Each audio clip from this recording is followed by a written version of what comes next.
First lecture of the year. Now, after you're watching this lecture, you should have had a chance in class to explore with these ideas, and then the point of this lecture is to fill in any gaps, give you a little bit more information, and then in class the next day we're going to play with these equations and really learn how to solve these problems.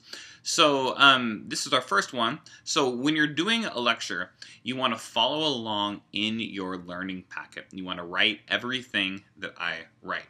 For instance, in your notes, in your learning packet here, we're going to label this Lecture 1, and the title of Lecture 1 is Molarity. Okay, so you're going to write that.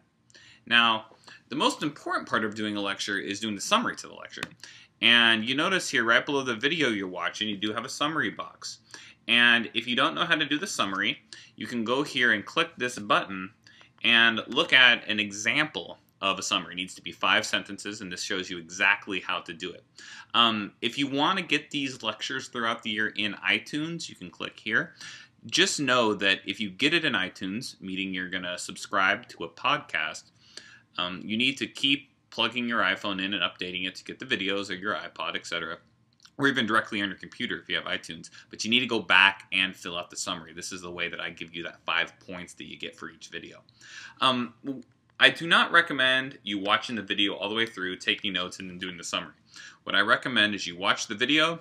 Once a point comes up, something you understood or you didn't understand, press pause, fill out the summary. So go through the video in parts, rewinding when you need to, filling it out as you go along. That way, when the video is over, you're already done with your summary and you can be done for the night. So, in this first video about molarity, a term you might remember from last year if you were in honors actually, it's a concept. Let's say we have 2 flasks, and flasks that look like this could be a round bottom flask, or sometimes if it's not as round at the bottom, we can call it an Erlenmeyer flask. And let's say this flask has a set volume. We'll say this volume is 125 milliliters, standard volume for a Erlenmeyer flask. And let's say we have 225 milliliter flasks. And let's assume these things are filled up to the brim, all the way to the top. And now let's take a microscopic look inside at the solute particles. So let's say that they both have the same solute particle, let's say the blue circle. Let's say this one has 5 solute particles, and let's say this one has 1, 2, 3, 4, 5, 6, 7, 8, 9, 10. Okay, I'm super ghetto drawing here. But the point I'm really getting at is both of these have the same volume, 125 milliliters. This one has more solute particles, these blue circles, packed into a given space. So this one here has a greater molarity, or a larger concentration. So it's really a measure of how much solute is packed into a given solution. So let's go down here and write some definitions and equations. Now, although there's this big gap here on my sheet, do not have this big gap there in your notes. Write it directly underneath. Okay. So we want to define what molarity is first. So let's define that. And the symbol that you're going to see throughout the year in molarity is this sideways M, big capital M. Okay. I'm going to underline all definitions. And molarity is just a measure of a solution.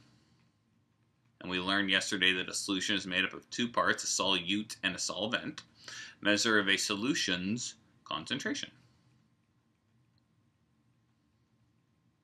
Okay.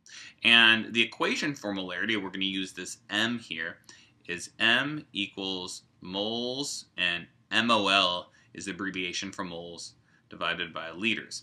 Now, it's not just moles per liter. Actually, we want to focus in here. This is moles of only the solute. And down here, this is liters of the total concentration, of the total solution. So the total solution is made up of the solute plus the solvent. So if there's salt and water, the salt is actually taking up some space, so we do include that volume. So it's incorrect to say add a certain amount of solute and then add whatever volume of water you want. you want to say add the solute and then add enough water to reach a certain solution, because that solute is taking up space. But either way, molarity is defined as moles of the solute divided by liters of the total solution. And there's a certain way that we speak these things in chemistry. So let's say, for example, we had a 6M, okay,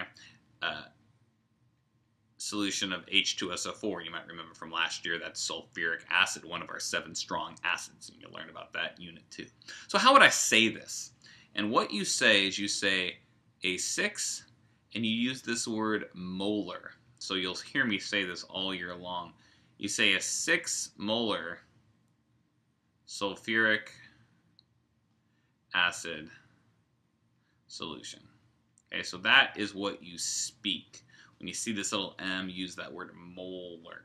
Sulfuric acid normally is really concentrated, and we would say, in this case, we would say an 18 molar sulfuric acid solution.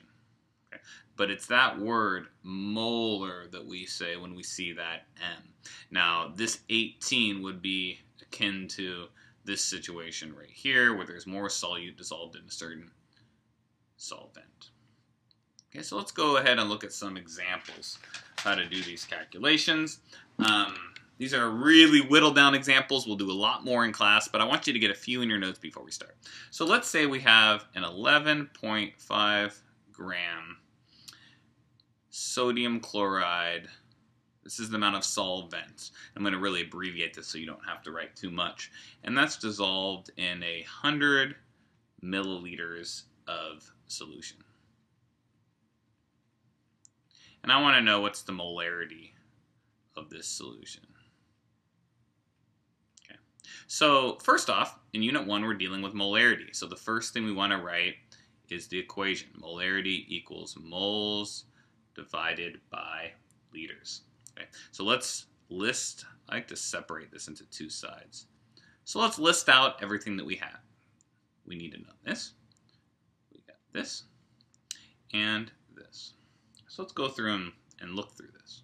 They're asking for molarity. So we don't know what, but the unit that's going to be on it is a capital M. Up here, we don't have moles, but you might remember from last year that out of these 3 things, which one of these is connected to moles? It's actually, oh, that didn't go. It's actually this guy right here. That guy right there.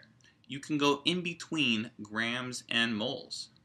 So although we don't have moles, we have 11.5 grams of NaCl, and we can convert that to moles.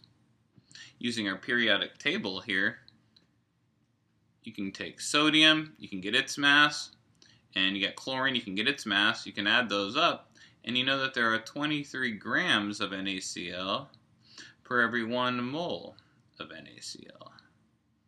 And the grams are going to cancel. What you get on the bottom, what you want on the top. We end up with 0.5 moles of NaCl. So now we have our moles. And liters. We don't have liters, but they gave us 100 milliliters. And we know that there are 1,000 milliliters in every 1 liter. This is going to be a real common conversion this year. So might as well go ahead and just always move the decimal place to the left 3 spots when going from milliliters to liters. So that's 0.1 liters. Okay, so let's go back. We want molarity. We don't have to rearrange this equation anymore. The moles, 0.5 moles of NaCl. Okay. And this is in 0.1 liters of total solution. Remember, this is just the solute and this is the total solution.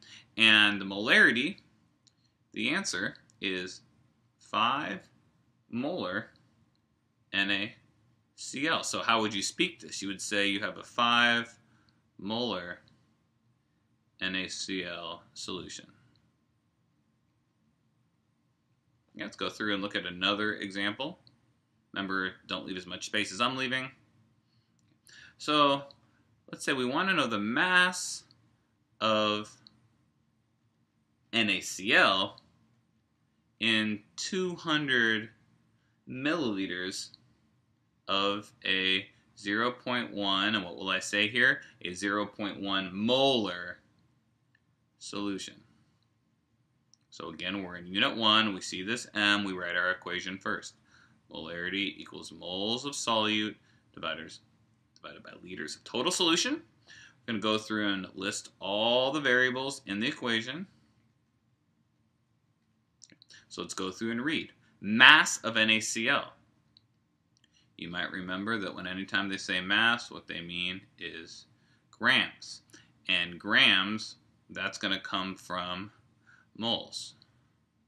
Okay, so although I don't want moles, okay, I want to get to moles and then convert it to grams when I am done.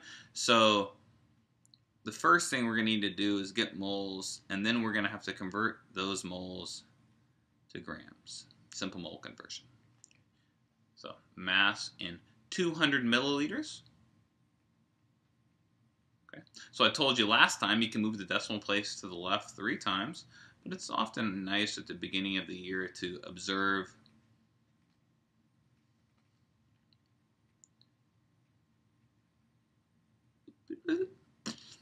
and the molarity is given here is 0.1.